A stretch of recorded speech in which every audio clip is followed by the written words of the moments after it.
நாங்கள் ஆன்மீக மாநாடு என்று நடத்துகிறோம். அது அரசியல் மாநாடு என்று நீங்கள் கதறினால் வச்சுக்கோங்க, அரசியல் மாநாடுன்னு வச்சுக்கோங்க. அதுல உங்களுக்கு சந்தோஷம் அடைவீர்கள் என்றால் அந்த ஒரு சிற்றின்பத்தை நீங்கள் அனுபவித்துக் கொள்ளுங்கள். நாங்கள் பேரின்பமாக இருக்கக்கூடிய 2026 தேசத்தின் வளர்ச்சி, அதில் இருக்கக்கூடிய 8 கோடி மக்களுடைய உணர்வுகளை ஒன்றிணைப்பது, இது மட்டும்தான் பேசப்படும். இப்படி ஒரு நல்லதொரு ஆட்சியை கொண்டு வருவதற்கு தான் முருக பக்தர்கள் மாநாடும் உதவி செய்யும் நான் நம்புறேன். அந்த மாநாட்டில் அண்ணாமலை அவர்கள் ஒரு பேசின விஷயம் ரொம்பவே இப்ப சர்ச்சைக்குள்ள ஆயிருக்கு. என்னன்னு பாத்தீங்க அப்படின்னா, நீங்களே திராவிடம்னா நிலப்பகுதின்றீங்க, நீங்களே திராவிடம் என்றால் அது மொழி சார்ந்த அனைத்தையும் உள்ளடக்குதுன்றீங்க. நாம என்ன சொல்றோம்னா, தமிழகத்துல இப்படி கிடையாது. தமிழகத்துல ஒவ்வொரு இஸ்லாமிய பெற்றோர்களும் தன் பிள்ளைகள் ஹிஜாப் அணிந்துகிட்டு ஸ்கூலுக்கு போகணும்னு நினைக்கிறாங்க. தமிழக அரசு அதை தடுக்கல, அதை அனுமதிக்கிறது. அவங்களுடைய மத நம்பிக்கை அனுமதிக்கிறது. கிறிஸ்தவர்கள் சிலுவை அணிந்து கொண்டு போனால் அப்படி அனுமதிப்பது பல இடங்களில் தடுக்கப்படுகிறது. ருத்ராட்ச கொட்டையோ அல்லது திண்ணீர் அணிந்துட்டு போனா ஏன் வர அந்த மாதிரி அப்படின்னு தடுக்கப்படுது. எதனால் தடுக்கப்படுதுன்னா, இங்க ஒரு இஸ்லாமிய பற்றோடு இருப்பது என்பதை ஏற்றுக்கொள்கிறார்கள். ஒரு கிறிஸ்துவ பற்றோடு அவர் தன்னுடைய பிள்ளைகளை அனுப்பணும்னு சொல்லுவதை ஏற்றுக்கொள்கிறார்கள்.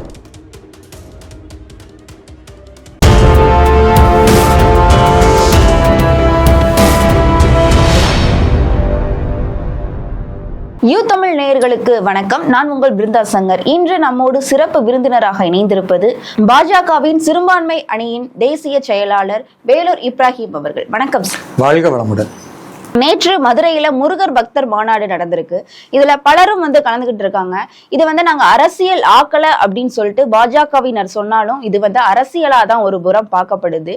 இன்னொரு குற்றச்சாட்டு, கடுமையான குற்றச்சாட்டு திமுகவினர் பிஜேபி மேல வைக்கிறாங்க. என்னன்னு பாத்தீங்கன்னா, திராவிட மாடல் அதுல இருந்து அதிமுகவை மடைமாற்றம் செய்கிறது பிஜேபி அப்படின்னு சொல்றாங்களே, இதை பற்றி உங்களுடைய பார்வை? முருக பக்தர்கள் மாநாடு என்பது ஆன்மீக ரீதியான ஒன்றுபட்ட இந்துக்களின் எழுச்சியையும் உணர்வுகளையும் இன்னும் சிறப்பாக முன்னேற்றுவதற்கான ஒரு ஆன்மீக மாநாடு. இப்போ இது அரசியல் மாநாடுன்னு திரு சேகர் பாபு அவர்களிலிருந்து திமுகவினர், திருமாவளவன் உள்ளிட்ட எல்லோரும் கதறுவதை பார்க்க முடிகிறது. நான் என்ன சொல்றேன், இந்த சட்டை கருப்புங்க அப்படின்றேன். நீங்க இல்லை இது கருப்பு கிடையாது, இது மஞ்சள் கலர் நீங்க சொன்னீங்கன்னா நான் திரும்பவும் சொல்றேன் இது கருப்புன்னு. இல்லை மஞ்சள் கலர் நீங்க சொல்றீங்க. இப்போ எனக்கு ஒன்று புரிஞ்சு போச்சு, உங்களுக்கு கண்ணில் பிரச்சனை கிடையாது, நீங்க வீம்புக்குன்னு பேசுறீங்க அப்படின்னு. இப்போ நான் என்ன சொல்லுவேன், சரி அப்படியே நினைச்சுக்கோங்க, இது மஞ்சள்னு உங்க கண்ணுக்கு தெரியுதா, அப்படியே நினைச்சுக்கோங்க. அந்த மாதிரி நாங்கள் ஆன்மீக மாநாடு என்று நடத்துகிறோம். அது அரசியல் மாநாடு என்று நீங்கள் கதறினால் வச்சுக்கோங்க, அரசியல் மாநாடுன்னு வச்சுக்கோங்க. அதில் உங்களுக்கு சந்தோஷம் அடைவீர்கள் என்றால் அந்த ஒரு சிற்றின்பத்தை நீங்கள் அனுபவித்துக் கொள்ளுங்கள். நாங்கள் பேரின்பமாக இருக்கக்கூடிய 2026 பெரும் வெற்றியை நாங்கள் அனுபவித்தோம். ஆனா இப்போ அரசியல் நீங்க அந்த மாநாட்டுல பேசல அப்படின்னு சொல்லிட்டு தமிழிசை அவர்கள்லாம் சொல்லியிருந்தாங்க. இருந்தாலும் அரசியல் அங்க பேசப்பட்டது. அரசியல் தலைவர்கள் இருந்திருக்காங்க, அதிமுகவோட முன்னாள் அமைச்சர்கள்லாம் இருந்திருக்கிறத நம்ம பார்க்கோம். ஏன் இந்த அரசியல் ஆக்குறீங்க அப்படின்னா தொடர்ந்து அவங்க கேள்வி மேல கேள்வி வைத்துக் கொண்டே இருக்காங்க. இப்போ அங்க வந்தவர்ல திரு நயினார் நாகேந்திரன் அவர்கள், அவர் ஹிந்து தானே, அவர் ஒரு முருகனை வளர்ந்து எதுவும் தப்பா இல்லை. திரு அண்ணாமலை அவர்கள் வந்திருந்தாங்க. அதே மாதிரி RSSனுடைய அமைப்பில் வந்திருந்தாங்க. அனைத்து இந்த அண்ணா திராவிட முன்னேற்ற கழகத்தினுடைய முன்னாள் அமைச்சர் திரு உதயகுமார் அவர்கள், கடம்பூர் ராஜ் அவர்கள், செல்லூர் ராஜ் அவர்கள், அதே மாதிரி நிறைய பேர், செந்தில் பாலாஜி அவர்கள், நிறைய பேர் வந்திருந்தாங்க. நான் கேட்பது, இவர்கள்லாம் அமைச்சர்களாக முதல்ல பார்ப்பீங்களா, அவர்கள் முதல்ல இந்துக்கள்னு பார்ப்பீங்களா? முதல்ல இந்துக்கள், பிறகுதானே அவர்கள் அமைச்சர்கள். அப்போ இந்துக்களாக ஒன்றிணையக்கூடிய நிகழ்வுகளில் எல்லோரும் கலந்துருக்கிறார்கள். அதில் ஒருத்தர் அமைச்சராக இருப்பார், ஒருத்தர் கவுன்சிலராக இருப்பார், ஒருத்தர் ஒரு கட்சியை சார்ந்தவர் இருப்பார், இன்னொருத்தர் வேற ஒரு கட்சியை சார்ந்திருப்பார். அது பிரச்சனை கிடையாது. அங்கே முருக பக்தர்கள் மாநாடுன்னா முருகனை வழிபடக்கூடிய பக்தர்கள் கலந்து கொள்ளக்கூடிய மாநாடு. அதில் எல்லாரும் கலந்துக்கிறாங்க. எங்களை போன்றவர்கள் ஏன் கலந்து கொள்கிறோம்னா, அது இஸ்லாமியர்களுக்கு எதிராக திட்டமிடக்கூடிய அல்லது கலவரத்தை தூண்டக்கூடிய மாநாடு அப்படின்ற ஒரு பொய் பிரச்சாரம் நடத்தும் பொழுது அப்படி கிடையாது. பெரும்பான்மை இந்துக்கள் சேர்ந்திருக்கக்கூடிய இடத்துல கூட இஸ்லாமியர்கள் மதிப்போடும் மாண்போடும் அந்த முருக பக்தர்கள் மாநாட்டில் நடத்தப்படுவார்கள் என்று காட்டுவதற்காக என் தலைமையில் நிறைய இஸ்லாமியர்களும் கிறிஸ்தவர்களும் போனோம். முதல் வரிசையில எங்களுக்கு வாய்ப்பு கொடுத்திருந்தாங்க. இந்த பக்கம் என்னுடைய வலது பக்கம் மரியாதைக்குரிய வானதி சீனிவாசன் அவர்கள் சட்டமன்ற உறுப்பினர் உட்கார்ந்துருந்தாங்க. என்னுடைய இடது பக்கம் ஐயா ராஜா அவர்கள் உட்கார்ந்துருந்தாங்க. ஒட்டுமொத்த லட்சக்கணக்கான இந்துக்கள் மத்தியில் இஸ்லாமியர்கள் நாங்கள் அமர்ந்திருந்தோம். எந்த பிரச்சனையும் இல்லையே. அங்கேயே எந்த பிரச்சனையும் இல்லைன்னா அப்புறம் எப்படி வெளியில பிரச்சனை வரும்? அதனால மதக்கலவரத்தை ஏற்படுத்த முயல்வது, அரசியல் ஆக்குகிறார்கள். இதெல்லாம் வந்து திமுகவுடைய ஒரு ஸ்ட்ராட்டஜி. இதையாவது பொய்ய சொல்லி இஸ்லாமியர்களை வந்து தங்கள் பக்கம் வைத்திருக்கணும், அவர்களை அச்சுறுத்தணும் இஸ்லாமியர்களை, அதன் மூலமா சிறுபான்மை வாக்கு வங்கி கையை விட்டு போயிடக்கூடாது அப்படின்னு நினைக்கிறாங்க. நாங்க வந்து சிறுபான்மைகளை அச்சுறுத்தவும் இல்லை, அவர்களுக்கு ஆசை காட்டவும் மாட்டோம். திரு நரேந்திர மோடி அவருடைய 11 ஆண்டு கால நல்லாட்சியில என்னவெல்லாம் நாங்கள் சாதித்திருக்கிறோம், சிறுபான்மை மக்களுக்கு வழங்கி இருக்கிறோம் என்பதை அந்த மக்கள் புரிஞ்சிருக்கிறாங்க. அந்த மக்களுக்கு எடுத்து சொல்றோம். இன்றைக்கு இல்லாவிட்டால் நாளைக்கு வாக்களிக்க போறாங்க. ஆனால் குறைந்தபட்சம் விரைவில் வாக்களிப்பது, விரைவில் அவர்கள் சிந்தித்து நல்ல முடிவெடுப்பது, தேசிய நீரோட்டத்தில் இணைவது என்பது சிறுபான்மை சமூகத்திற்கு நல்லது, இஸ்லாமியர்களுக்கும் கிறிஸ்தவர்களுக்கும் நல்லது. அந்த நல்லதை விரைவில் செய்வார்கள் என்ற நம்பிக்கையோடு எங்களுடைய பிரச்சாரத்தை தொடர்கிறோமே தவிர மற்றபடி திமுக செய்யக்கூடிய இந்த பில்டப்புக்கெல்லாம் இங்க வேலையே கிடையாது. இன்னொரு முக்கியமான விஷயம் சார், அந்த மாநாட்டுல வந்து ஒரு வீடியோ வந்து இப்ப வைரல் ஆயிட்டு இருக்கு. என்னன்னு பாத்தீங்கன்னா, அதர்மம் அப்படின்ற வார்த்தைக்கு பின்னாடி வந்து அண்ணாவுடைய புகைப்படம், பெரியாருடைய புகைப்படம் வர்ற ஒரு வீடியோ வந்து இப்ப வைரல் ஆகிட்டு இருக்கு.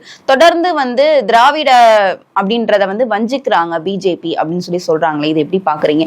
ஏன் இந்த வீடியோ வந்து இவ்வளவு வைரல் ஆகுது? எதனால அண்ணாவுடைய புகைப்படத்தையும் பெரியாருடைய புகைப்படத்தையும் பயன்படுத்தினார்கள் அவர்கள்? முதல்ல திராவிடம்னா என்ன, அதுக்கு நீங்க ஒரு விளக்கம் கொடுங்க. நீங்களே திராவிடம்னா நிலப்பகுதின்றீங்க, நீங்களே திராவிடம் என்றால் அது மொழி சார்ந்த அனைத்தையும் உள்ளடக்குதுன்றீங்க, நீங்களே திராவிடம் என்றால் அது ஒரு இனம்ன்றீங்க. இப்படி நேரத்துக்கு நேரமும் திமுக வந்து மாற்றிக்கொண்டே போவதனால அவர்கள் திராவிட மாடல் அரசுக்கான சரியான விளக்கத்தை இன்னைக்கு வரைக்கும் கொடுக்க முடியல. அவர்களே குழம்பிய குட்டையில நீர் பிடிக்கக்கூடிய நேரத்துல இதுக்கு பெரிய நம்ம விளக்கம் சொல்ல வேண்டிய அவசியம் இல்லை. அதே வேளையில பெரியாரை பொறுத்த வரைக்கும் அவர் கடவுள் மறுப்பு காட்டுமிராண்டி கொள்கையை தன்னுடைய கொள்கையாக வைத்திருந்தவர், அதையே போதித்தவர். அதைத்தான் இன்னைக்கு திமுகவுடைய தலைவர்கள் போதித்துக் கொண்டிருக்கிறார்கள். ஆனால் அண்ணா அவர்களை பொறுத்த வரைக்கும் ஒன்றே குலம் ஒருவனே இறைவன் என்று கடவுள் நம்பிக்கையை சொன்னதுனால தான் அனைத்து இந்திய அண்ணா திராவிட முன்னேற்ற கழகம் இன்றைக்கு கடவுள் நம்பிக்கை சார்ந்த விஷயங்கள்ல அவர்கள் பயணிக்கிறார்கள். அதனாலதான் இங்க ஆன்மீக மாநாட்டுக்கு அவர்களும் வந்திருக்கிறாங்க. அந்த கட்சியினுடைய பொதுச் செயலாளர் ஐயா எடப்பாடி பழனிசாமி அவர்கள் வாழ்த்து தெரிவித்திருக்கிறார்கள். ஏராளமான கட்சிகள் வாழ்த்து தெரிவித்திருக்கிறது. அதனால இது அரசியலாக பார்க்க வேண்டாம். திராவிடம் என்று ஒன்று கிடையாது.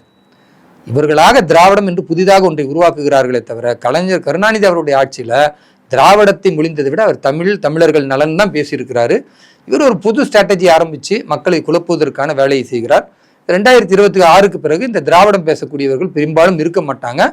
தமிழர் நலன், தமிழக முன்னேற்றம், தேசத்தின் வளர்ச்சி, அதில் இங்க இருக்கக்கூடிய 8 கோடி மக்களுடைய உணர்வுகளை ஒன்றிணைப்பது, இது மட்டும்தான் பேசப்படும். அப்படி ஒரு நல்லதொரு ஆட்சியை கொண்டு வருவதற்கு தான் முருக பக்தர்கள் மாநாடும் உதவி செய்யும் நான் நம்புறேன். அந்த மாநாட்டுல அண்ணாமலை அவர்கள் வந்து ஒரு பேசின விஷயம் வந்து ரொம்பவே இப்ப சர்ச்சைக்குள்ள ஆயிருக்கு. என்னன்னு பாத்தீங்க அப்படின்னா, மாணவர்கள் அனைவரும் பள்ளிக்கு போகும்போது திருநீர் வச்சுட்டு போகணும், உத்ராட்ச கொட்டை அந்த இது வந்து போட்டுட்டு போகணும் அப்படின்னு சொல்லினது வந்து பலரும் வந்து விமர்சனத்தை வந்து கடுமையாக வைக்கிறாங்க. இதை எப்படி பார்க்க? பொதுவா அரசின் பள்ளிக்கூட வளாகத்திற்குள்ள யார் போனாலும் அவர்கள் மத அடையாளத்தை ஏற்படுத்தக்கூடிய விதத்தில் எதையுமே அணியக்கூடாது.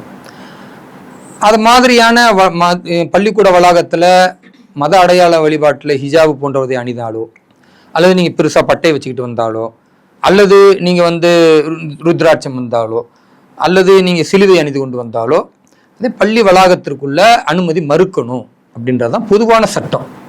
இதை கர்நாடகத்தில் செயல்படுத்தும் பொழுது அது ஏதோ இஸ்லாமியர்களுக்கு எதிரானது என்பது போன்று திட்டமிட்டு இங்கே அடிப்படைவாத சக்திகள் பிரச்சனை பண்ணாங்க. கர்நாடகத்தில் ஒரு பெரிய கலவரமாக கூட மாறியது. பிறகு சட்டம் ஒழுங்கு சீரமைக்கப்பட்டது.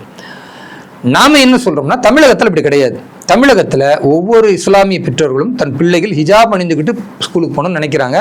தமிழக அரசு அதை தடுக்கலை, அதை அனுமதிக்கிறது, அவங்களுடைய மத நம்பிக்கை அனுமதிக்கிறது. கிறிஸ்தவர்கள் சிலுவை அணிந்து கொண்டு போனால் அதை அந்த மாணவர்களை அனுமதிக்கிறது. இப்போ இந்துக்களை பொறுத்த வரைக்கும் அப்படி அனுமதிப்பது பல இடங்களில் தடுக்கப்படுகிறது. ருத்ராட்ச கொட்டையோ அல்லது திருநீர் அணிந்துட்டு போனா ஏன் வர அந்த மாதிரி அப்படின்னு தடுக்கப்படுது. எதனால் தடுக்கப்படுதுன்னா, இங்க ஒரு இஸ்லாமிய பற்றோடு இருப்பது என்பதை ஏற்றுக்கொள்கிறார்கள். ஒரு கிறிஸ்துவர் கிறிஸ்துவ பற்றோடு அவர் தன்னுடைய பிள்ளைகளை அனுப்பணும்னு சொல்லுவதை ஏற்றுக்கொள்கிறார்கள். ஆனா இந்து மதத்தினுடைய அந்த பற்றோடு பள்ளிக்கூடத்திற்கு வரக்கூடாதுன்னு நினைக்கிறாங்க. இதனால என்ன ஏற்படும்னா, ஒரு ஹிஜாப் அணிந்த பெண் அந்த மத நம்பிக்கை ஆடையோடு உள்ள வந்து பள்ளிக்கூடத்தில் இருந்தா அந்த பெண் வந்து ஒரு போதைப் பொருளை பயன்படுத்தினா அது பெரிய சர்ச்சையாகும் அந்த பெண்ணுக்கே தெரியும். ஏன்னா அந்த அடையாளத்தை அணிந்து கொண்டு இருப்பதனால. 2வது பார்த்தா அந்த பெண் மற்ற ஆண்களோடு சிரிச்சு பழகி கூட்டு கும்மாளம் அப்படி இருந்தாலும் அது பெரிய சர்ச்சையாகும். ஏன்னா ஆடை அணிந்திருக்கிறதுனால அது சர்ச்சைன்னு தெரியும். ஒரு சிலுவை அணிந்த ஒருத்தர் வந்து சிகரெட் பிடிச்சிட்டு ஒரு மாணவர் இருக்கிறாருன்னு வச்சுங்க, ஒரு வாத்தியார் அடிச்சிட்டாருன்னு வைங்க, அது எப்படி சர்ச்சையாகுமா இல்லையா? சிலுவை அணிஞ்சிருக்கிறாரு, அப்புறம் என்ன சிலுவைக்கு என்ன மரியாதை, இவர் என்ன அப்படின்னு ஆயிரும். அப்போ இந்த மதம் சார்ந்த நம்பிக்கைகளை பேணக்கூடிய மாணவர்களை பொறுத்தவரைக்கும் கூடுதல் பொறுப்புணர்வு வருது. அப்போ தவறான பாதைக்கு போக மாட்டாங்க. அப்படி போகக்கூடாது என்பதற்காகத்தான் பிள்ளைகளுக்கு சிலுவையோ அல்லது ஹிஜாபோ அணிந்து அந்த நம்பிக்கையெல்லாம் சொல்லி பள்ளிக்கூடத்துக்கு அனுப்புகிறாங்க. ஹிந்து மாணவர்கள் அப்படி ஏன் இருக்கக்கூடாதுன்னு நான் கேள்வி வைக்கிறேன். அதை தான் அண்ணாமலை அவர்களும் கேள்வி வச்சிருக்கிறார். அவர்கள் பள்ளிக்கூடத்துக்கு போகும்போது தடை எல்லாருக்கும் இருந்தால் பிரச்சனை இல்லை. இங்கே இஸ்லாமியருக்கு தடை இல்லை, கிறிஸ்தவருக்கு தடை இல்லை. அப்போ ஒரு ஹிந்து மாணவன் காலையில் எழுந்து குளிச்சுட்டு கடவுளை வணங்கிட்டு திருநீர் அணிஞ்சிட்டு அவர் ஒரு பள்ளிக்கூடத்துக்கு போய் படித்தா அந்த பையன் தப்பு பண்ண மாட்டான், ஆசிரியர் எதிர்த்து பேச மாட்டான், அடிக்க மாட்டான், வகுப்பறைக்குள்ளார கத்தியை கொடுத்துட்டு போய் இன்னொரு மாணவனை கையால் குத்த மாட்டான், அதே மாதிரி போதைப் பொருள் பயன்படுத்த மாட்டான். ஏன்னா காலையில் குளிச்சு எழுந்து திண்ணீர்லாம் வச்சிருக்கிறான், ஐயோ நம்ம நல்ல பிள்ளை, எல்லாரும் அப்படிதான் பார்க்குறாங்க, தப்பு பண்ணிடக்கூடாது, இயல்பாக ஒரு நல்லுணர்வு வரும், ஒரு அறநெறி சார்ந்த பிள்ளையா வளரும், நல்லது தானே. அதனால அப்படி அவர் இஸ்லாமிய பெண்கள் ஹிஜாப் போட்டுக்கிட்டு போகக்கூடாதுன்னு சொன்னால் நீங்கள் சர்ச்சைன்னு சொல்லலாம். கிறிஸ்துவ மாணவர்கள் சிலுவை அணிந்து கொண்டு பள்ளிக்கூடத்துக்கு போகக்கூடாதுன்னு சொன்னால் நீங்கள் சர்ச்சைன்னு சொல்லலாம். அவர் தான் சார்ந்து நம்பி இருக்கிற இந்து மதத்தின் நம்பிக்கையின் அடிப்படையில் ஒருத்தங்க கோயிலுக்கோ அல்லது வீட்லேயோ சாமியை கும்பிட்டுட்டு திருநீர் வச்சுக்கிட்டோ அல்ல உத்திராட்சி கொட்டியை போட்டுக்கிட்டோ அவன் அதை மறைச்சிட்டு தான் போக போகிறான்னு வச்சுக்கோங்க. அப்படி போய் அவன் பள்ளிக்கூடத்தில் படித்தான்னா அவனை நல்வழிப்படுத்தும். அதனால மாணவர்கள் செய்வது தவறு இல்லைன்னு ஒரு ஆரோக்கியமான ஒரு முன்னுதாரணத்தை ஒரு நல் விஷயத்தை சொல்லியிருக்கிறாருன்னா அதை வரவேற்கணுமே தவிர அதை நீங்கள் எப்படி சர்ச்சைன்னு சொல்றீங்க? சர்ச்சை என்றால் பிற நம்பிக்கையின் மீது நான் போர் தொடுத்தாலோ தவறாக பேசினால் சர்ச்சையை தவிர தான் சார்ந்த மாணவர்கள் தன் மதம் சார்ந்த மக்கள் நல்லா இருக்கணும்ன்றதுக்கு ஒரு நல்ல கருத்தை சொல்லுவது அதை சர்ச்சையா பார்க்கக்கூடாது, அதை வரவேற்கணும். இங்க வரவேற்பதற்கான ஒரு பெரும் மனம் படைத்தவர்கள் இல்லை. இங்க எல்லாத்தையும் அரசியலாக்குற அற்பர்கள் கூட்டம் நிறைய இருக்கிறதுனால இதையும் விமர்சனமா பார்க்கறாங்க, சர்ச்சையா பார்க்கறாங்க. இது சர்ச்சை விமர்சனம் அல்ல, வரவேற்கப்படக்கூடியதுதான் அண்ணாமலை அவருடைய வாதம், அவருடைய பேச்சு. அதை இந்துக்கள் புரிந்து கொள்வார்கள். இவ்வளவு விவரங்கள் சொன்னீங்க, அதை சர்ச்சையா பாக்குறாங்கன்னு சொன்னீங்க. இருந்தாலும் கூட என்ன அந்த இடத்துல தோன்றுது அப்படின்னா மாணவர்களிடம் இருக்கிற ஒற்றுமையை சீர்குலைக்கிறது அப்படின்ற மாதிரியான குற்றச்சாட்டை தான் முன்வைக்காங்க. இது இந்து முஸ்லீம் அப்படின்ற ஒரு பாகுபாடு மாணவர்களிடம் ஆரம்ப காலத்திலேயே இது வளர்க்குற மாதிரி இருக்குதே அப்படின்னு சொல்றாங்களே. அதான் நானும் சொல்றேன். அப்போ நீங்க அந்த மாதிரி வேணா எல்லாம் சமம் வேணும்னா சட்டம் என்ன சொல்லுது? பள்ளிக்கூடங்கள்ல குறிப்பா சொல்லணும்னா வகுப்பறையில மாணவர்களுக்கான என்ன அந்த ஆடை இருக்கிறதோ அந்த சீருடையோட தான் வரணும். இதுதானே சட்டம். அப்ப தமிழக அரசு அதை நிறைவேற்றுங்க.